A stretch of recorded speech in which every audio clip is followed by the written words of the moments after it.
कल मैंने दुर्गा सप्तशती के कवच नाम का जो अध्याय है, जिसका पाठ में विनियोग किया गया है या जप में विनियोग किया गया है, उसका मैंने वर्णन किया था।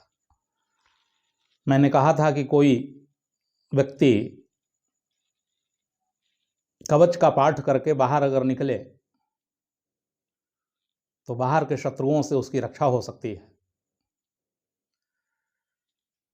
और उसकी यात्रा शुभ हो सकती है। कहीं भी कोई विघ्न बाधा उसके पास नहीं आ सकते हैं, अगर देवी में निष्ठा है, अगर माँ में निष्ठा है किसी को तब। और कोई अगर अंतर यात्रा कर रहा है तो वहाँ भी दुश्मन विराजमान है, वहाँ के भी दुश्मनों से निपटना है हमको, तो उसमें भी कवच बड़ा ही महत्वपूर्ण है, क्योंकि भीतर भी कवच होना चाहिए। केवल बाहर के कवच से काम नहीं चलेगा। और यह देवी का जो कवच है वह अंतरयात्रा और बहिर्यात्रा दोनों में ही लाभदायक है। बहिर्यात्रा में बाहर के शत्रुओं से हम विजय प्राप्त कर सकते हैं, और अंतरयात्रा जो हम करेंगे तो अपने काम क्रोध आदि शत्रु जो हैं, कि ईर्ष्या है हमारे भीतर, कि जलन है, कि डाह है, कि लोभ है, कि अहंकार है, इन सब से भी मुक्ति की जरूरत है। क्योंकि अंतरयात्रा में ये सब बाधक हैं। देवता तक के नहीं चाहते हैं कि कोई व्यक्ति अंतरयात्रा करे, अपनी आत्मा में प्रवेश करे, कि देवी के मर्म को समझने की चेष्टा करे। क्योंकि मैंने कल कहा था कि देवी का एक नाम है शून्य साक्षिणी, क्योंकि 9 देवी प्रकृति से हैं और एक देवी जो हैं उनको पुरुष कहा जा सकता है। इसलिए देवी ऊपर से तो दिखाई पड़ती हैं कि स्त्रीलिंग हैं, लेकिन स्त्री भी देवी हैं, पुरुष भी देवी हैं। जैसे आगे हम बताएंगे कि देवी ने क्या कहा है। अभी तो हम यह जान लेते हैं कि कवच हमको धारण करना अनिवार्य है, अंतरयात्रा में भी और बहिर्यात्रा में भी। यह बात मैंने कल बताया था।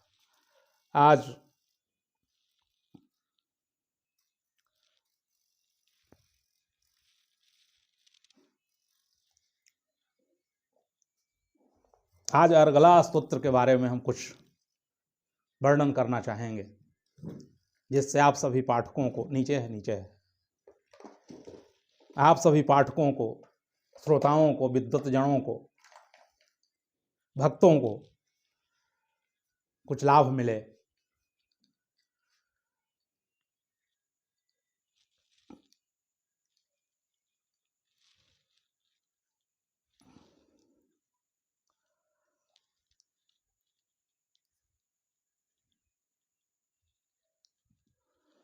ओम जयंती मंगला काली भद्रकाली कपालिनी दुर्गा क्षमा शिवा धात्री स्वाहा स्वधा नमस्तुते।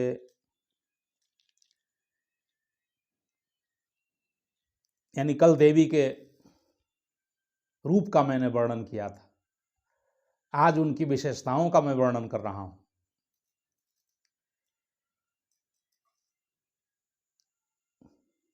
पहली विशेषता देवी की है जयंती। ओम से शुरू होता है, यानी हमारे शास्त्र सारे जो हैं ओम से शुरू होते हैं। अकार, उकार और मकार,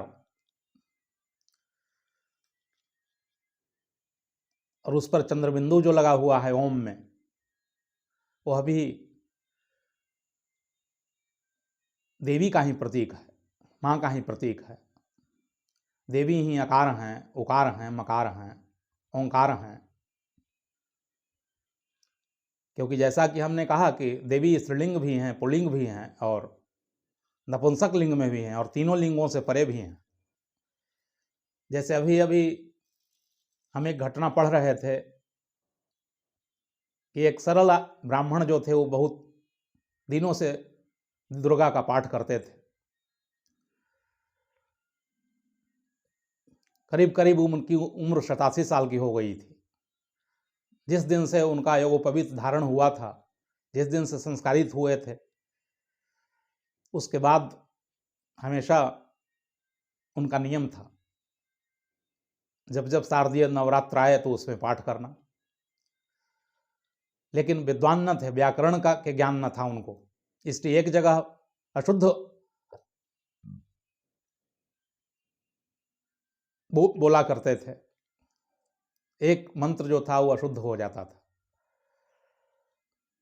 जैसे उदाहरण के लिए, या देवी सर्वभूतेषु लक्ष्मी रूपेण संस्थिता नमस्तस्यै नमस्तस्यै नमस्तस्यै नमो नमः, ऐसा दुर्गा सप्तशती में वर्णन किया गया है।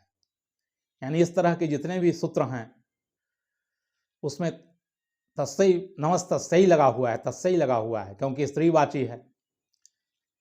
लेकिन चूंकि वह व्याकरण के प्रकांड पंडित नहीं थे, इसलिए वे बोलते थे कि या देवी सर्वभूतेषु दयारूपेण संस्थिता नमस्तस्मै नमस्तस्मै नमस्तस्मै नमो नमः। तस्मै के जगह पर तस्मै कहते थे। तस्मै पुल्लिंगवाची शब्द है, तस्मै जो है वह स्त्रीलिंगवाची शब्द है। लेकिन उनकी श्रद्धा प्रगाढ़ थी, भावना प्रगाढ़ थी, क्योंकि पाठ पूजा और मंत्र जाप या जो भी हम आध्यात्मिक क्रिया करते हैं उसमें अगर भावना अगर ना हो तो व्याकरण के हम कितने ही बड़े पंडित क्यों ना हो जाएं, तो उसका फल प्राप्त नहीं हो सकता है। इसलिए बड़े बड़े पंडित जो हैं चूक जाते हैं, क्योंकि शब्दों की खींचातानी करते करते और समझते हैं कि हम शब्द ब्रह्म को जान जाएंगे, लेकिन जानते नहीं हैं, बस उसी में रह जाते हैं।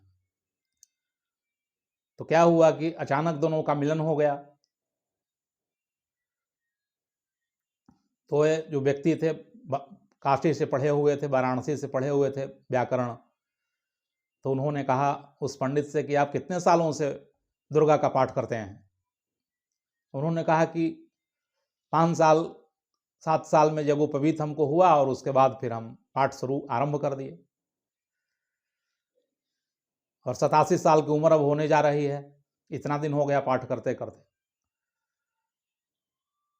तो उन्होंने कहा कि ऐसा है कि आपका पाठ सब गुड़ गोबर हो गया, जैसे गुड़ में गोबर मिला दिया जाता है, क्योंकि आपने तस्मै जगह के जगह पर तस्मै का उपयोग आपने किया। या देवी सर्वभूतेषु दयारूपेण संस्थिता नमस्तस्यै नमस्तस्यै नमस्तस्यै नमो नमः होना चाहिए था, उसके जगह पर आपने नमस्तस्मै नमस्तस्मै नमस्तस्मै नमो नमः कहा। दोनों में एकांत में वार्तालाप चल ही रहा था कि मां प्रकट हो गई बीच में, और उन्होंने उस पंडित को शास्त्रार्थ के लिए ललकारा। यह बिल्कुल सच्ची घटना है, एक महात्मा कह रहे थे। और मां ने उसको चुनौती दिया और कहा कि तुम हमारे साथ शास्त्रार्थ करो, व्याकरण जानते हो तब, या शास्त्रों को तुम जानते हो।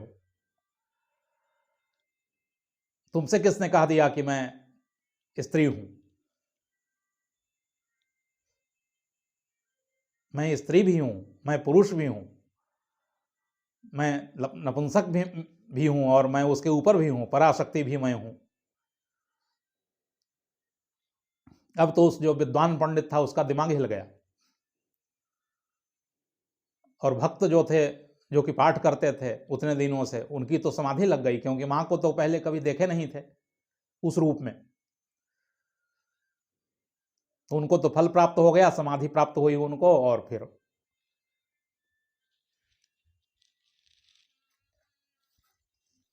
दूसरा जो पंडित था उसको डांट पड़ी। तो कहने का मतलब कि जिसमें भावना नहीं है, भाव नहीं है, वह शास्त्र पाठ का लाभ नहीं ले सकता है, वो बहुत दूर हो जाएगा परमात्मा से। और थोड़ा शुद्ध भी हो जाए तो कोई दिक्कत नहीं है। इससे शंकराचार्य ने क्षमा प्रार्थना लिखा है, इसमें बड़ा ही महत्वपूर्ण है, क्योंकि शंकराचार्य जैसे विद्वान पंडित दुनिया में कोई हुआ नहीं। व्याकरण के भी महापंडित, वेदांत पर माने टीका लिखना, वेदों पर टीका लिखना, उपनिषदों पर लिखना, गीता पर लिखना, संपूर्ण मंत्रों के जानकार, तंत्र के जानकार, तंत्र के जानकार, लेकिन फिर भी कहते हैं कि न मंत्रम नो जंत्रम तदपि च न जाने स्तुति कथा। कहते हैं कि हे मां, लास्ट में जब अंत में जब उनको परम ज्ञान होता है तो कहते हैं कि हम नहीं जानते हैं, हम न मंत्र जानते हैं, न जंत्र जानते हैं, न तंत्र जानते हैं, हमको तो स्तुति करने का भी ज्ञान नहीं है। क्योंकि अगर कोई माँ की स्तुति करता है और अगर यह अहंकार रखता है भीतर कि हम तो स्तुति करके आए हैं, हम तो पूजा करके आए, हम तो पाठ कर लिए इतना, तो उससे माँ प्रसन्न नहीं हो सकती है।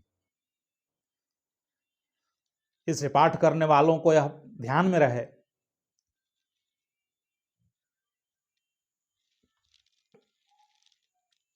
कि सबसे पहले पाठ के आरंभ में कहा गया है कि शापोद्धार करना चाहिए। शापोद्धार का मतलब हमने अर्थ लगाया है कि अहंकार से मुक्त होना, क्योंकि जब तक अहंकार है तब तक यात्रा संभव नहीं हो सकती है। चाहे कितना हो हम व्याकरण के पंडित हो जाएं, कितना हो हम मंत्र जान जाएं कि तंत्र जान जाएं, लेकिन माँ आकर्षित नहीं हो सकती हैं। माँ तो उस पर आकर्षित होती हैं जो छोटे बच्चे जैसा है। इस रामकृष्ण परमहंस ने कहा है कि ज्ञानी जो है वह बड़ा बेटा है और भक्त जो है वह छोटा बच्चा है माँ का, और छोटे बच्चे पर माँ का बहुत प्यार रहता है। अगर बड़ा बच्चा भुला जाए मेला में तो माँ का दायित्व तो नहीं है, लेकिन अगर छोटा बच्चा गुम हो जाए तो माँ का दायित्व है। इससे माँ उंगली पकड़ कर चलती है। इससे भक्त को ऐसा ही बनना है जैसे एक बच्चा होता है। अष्टावक्र ने कहा है कि जो बालवत हो जाता है, बच्चों जैसा जो हो जाता है,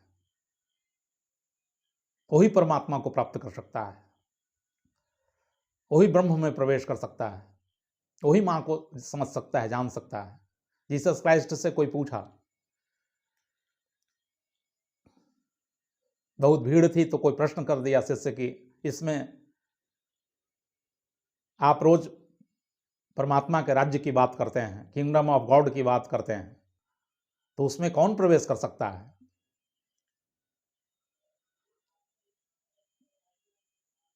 यानी क्या विशेषता होनी चाहिए उसकी? तो उन्होंने कहा कि प्रवेश कर सकता है। और देखने लगे चारों तरफ, और एक बच्चा वहाँ था, छोटा, खेल रहा था, धूल धूसरित हो रहा था, लोट पोट रहा था, उसको उठा लेते हैं गोद में और कहते हैं कि जो बच्चे जैसा हो जाए वह व्यक्ति प्रवेश कर सकता है।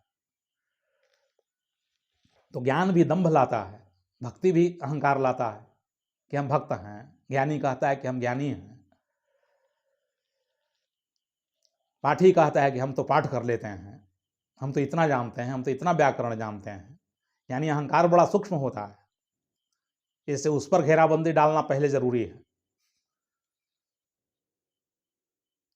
तो समझ लीजिए कि सब प्राणायाम समाप्त हो गए, सब शापोद्धार खत्म हो गए, और फिर आगे की यात्रा बिल्कुल संभव हो जाएगी। इसलिए माँ के गुण हैं और उसकी विशेषता, माँ के नाम हैं और उसकी विशेषता या गुण। पहला जयंती, ओम, अकार उकार मकार, फिर उस पर अर्धचंद्र जो दिया हुआ है ओंकार पर, वह भी मैं हूं, वह भी माता ही है।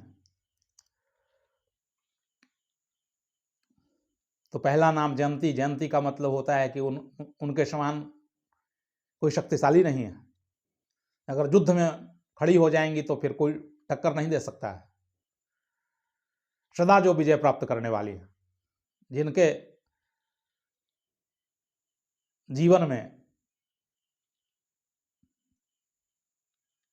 पराजय का स्वाद कभी नहीं आया, जो पराजय का स्वाद चखना नहीं जानते हैं, उनको जयंती कहते हैं। सर्वदा विजय प्राप्त करने वाली, क्योंकि जो भीतर अपने शत्रुओं पर जो विजय प्राप्त किए हुए है, जिसने काम क्रोध आदि शत्रुओं को जीत लिया, वो बाहर के शत्रुओं को क्या समझेगा? कुछ नहीं समझ सकता है। बाहर के शत्रुओं को जीतने के लिए सबसे पहले भीतर के शत्रुओं को जीतना अनिवार्य है। जैसे हमने सुना है कि प्रहलाद जो था अपने पिता हिरण्यकश्यप के गोद में बैठा हुआ था। अब प्रहलाद तो बचपन से ही ज्ञानी पुरुष थे, पिछले जन्मों से ही ज्ञानी थे। अब इस जन्म में भी बहुत कम उम्र में उपलब्ध हो गए, 5 साल 7 साल के उम्र में परम ज्ञान को उपलब्ध हुए, परम भक्ति को उपलब्ध हुए। फिर एकलौता बेटा थे तो स्वाभाविक रूप से ही हिरण्यकश्यप भी विजेता था, वो भी शक्तिशाली था। तो गोद में बिठाल करके पूछता है कि बेटे से तुमको क्या चाहिए,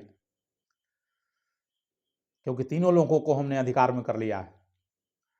ऐसा कोई भी लोक नहीं है जिसको हमने जीता नहीं। इंद्रलोक को मैंने जीत लिया है, ब्रह्मलोक को मैंने जीत लिया है, यानी दुनिया का सब राज्य हमारे पास है, पृथ्वी का राज्य है। तो बोलो तुमको क्या चाहिए? सुंदर सुंदर स्त्रियां चाहिए कि धन चाहिए? तुम जो भी कहो हम तुम्हारे सामने प्रस्तुत कर देते हैं।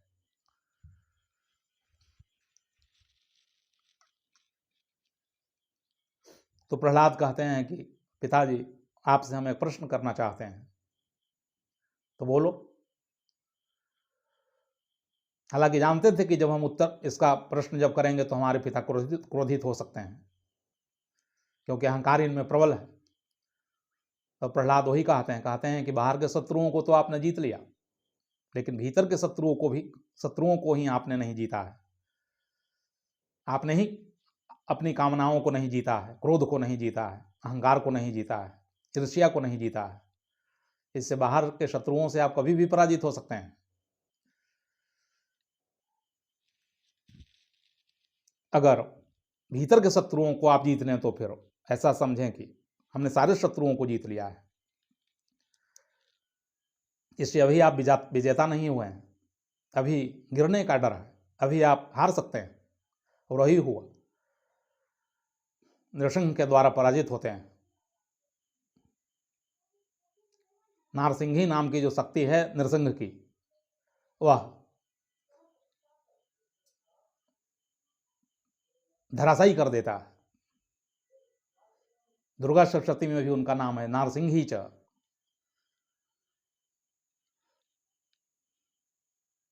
तो पहला नाम है जयंती मंगला काली भद्रकाली कपालिनी। जयंती मंगला काली, मंगला का मतलब है कि हमेशा मंगल प्रदान करने वाली हैं। मंगल भवन अमंगलहारी, यानी मंगल के धाम हैं, अमंगल को विनाश करने वाली हैं, अमंगल को हटाने वाली हैं। काली हैं, तीसरा गुण है। काली का मतलब हुआ कि देखने में काली लग रही हैं, लेकिन काली का दूसरा अर्थ है कि विध्वंस करने की जिसमें शक्तियां छुपी हुई है।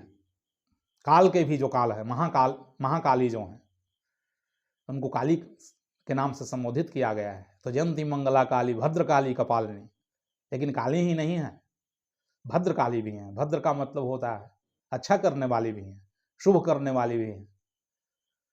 यानी काली जब प्रसन्न हो जाएंगी तो फिर उनका स्वरूप बदल जाएगा, वही गौरी बन जाएंगी।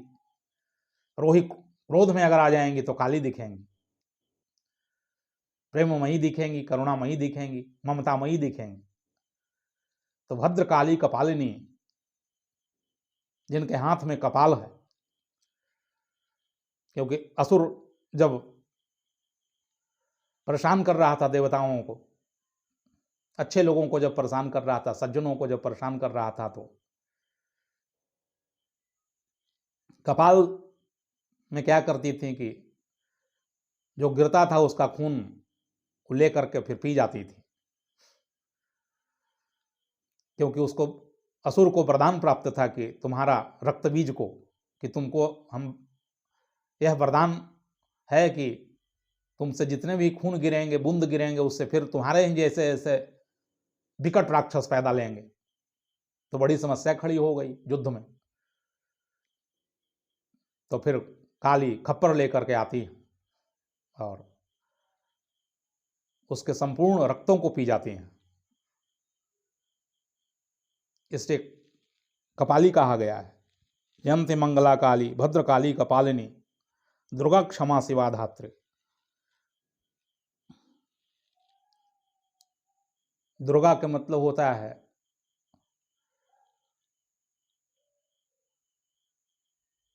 जो अपने दुर्ग बना करके अपने भीतर निवास करती हैं, यानी वहां प्रवेश करना बड़ा कठिन है, वहां साधारण लोग प्रवेश नहीं कर सकता है, क्योंकि दुर्ग को तोड़ने की क्षमता जिसमें है वही उसमें प्रवेश कर सकता है, दुर्गा को जान सकता है। इसीलिए हमारे यहाँ अष्टांग योग बनाया गया है। अष्टांग योग के द्वारा कि तंत्र में बताया गया है कि सप्त चक्रों को भेदन करके,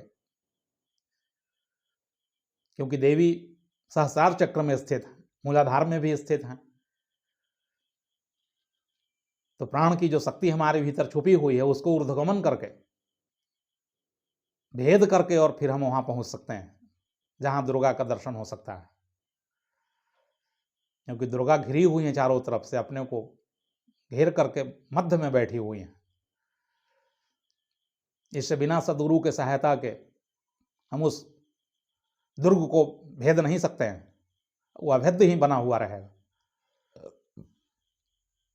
तो इसलिए नाम पड़ा, गुण दिया गया कि दुर्गा आपका नाम है, नाम नहीं गुण आपका है। आगे है क्षमा, दुर्गा क्षमा शिवा धात्री। क्षमा का मतलब होता है क्योंकि सबकी माता हैं तो मां का स्वभाव क्या होगा। कबीर ने कहा है कि जहां क्रोध तहां काल है, जहां क्षमा तहां आप।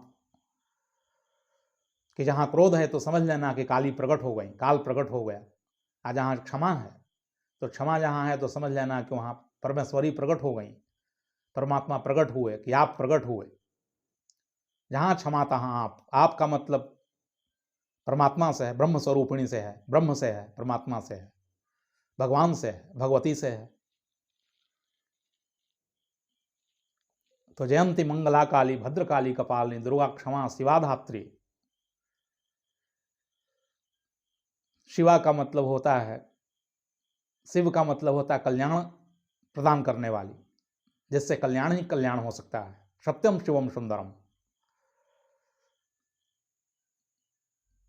शिवानी है, शिवा है,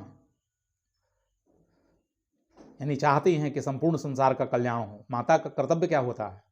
माता का कर्तव्य होता है कि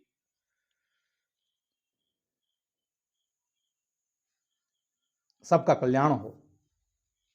दुर्गा क्षमा शिवा धात्री। धात्री का मतलब होता है धारण करने वाली, पोषण करने वाली, कल्याण करने वाली, संहार करने वाली। दुर्गा क्षमा शिवा धात्री। स्वधा स्वाहा स्वधा नमस्तुते।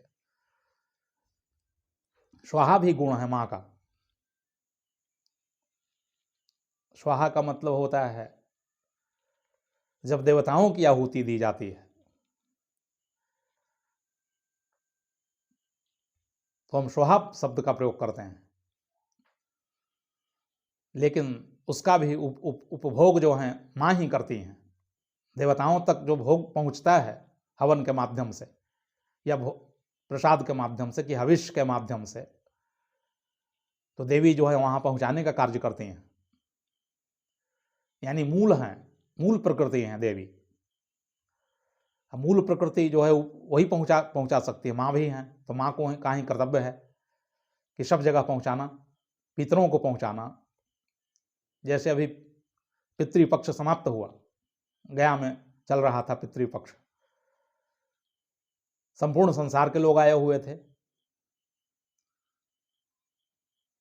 तो स्वाहा स्वधा नमस्तुते। तो स्वाहा तो अब चल रहा है देवताओं के लिए, देवी के लिए। स्वाहा शब्द का हम प्रयोग करेंगे। जैसे कोई भी मंत्र का हवन करेंगे नवमी के दिन या रोज जो हवन होता है उसमें स्वाहा शब्द का प्रयोग करेंगे, वो देवताओं को जाएगा। और स्वधा का मतलब होता है पितरों को जो जाता है उसको स्वधा कहते हैं। इससे पितरों में स्वाहा नहीं कहा जाता है। पितरों को जब हवन हम करेंगे तो स्वाहा नहीं कहेंगे, लेकिन देवी दोनों हैं, स्वाहा भी हैं स्वधा भी हैं। स्वधा में भी हवन किया जाएगा तो देवी तक ही पहुंचेगा, स्वाहा कहेंगे तो भी वहीं तक पहुंचेगा, क्योंकि संपूर्ण संसार के पालन करने वाली हैं, धात्री हैं। इसलिए कहा गया कि स्वाहा स्वधा नमस्तुते, इसलिए मैं आपको नमन करता हूं, प्रणाम करता हूं, नमन करता हूं, वंदना करता हूं। कितना हो गया? इसलिए आज का प्रवचन हम यहीं पर विराम देते हैं, फिर इसके बाद आपसे मिलेंगे।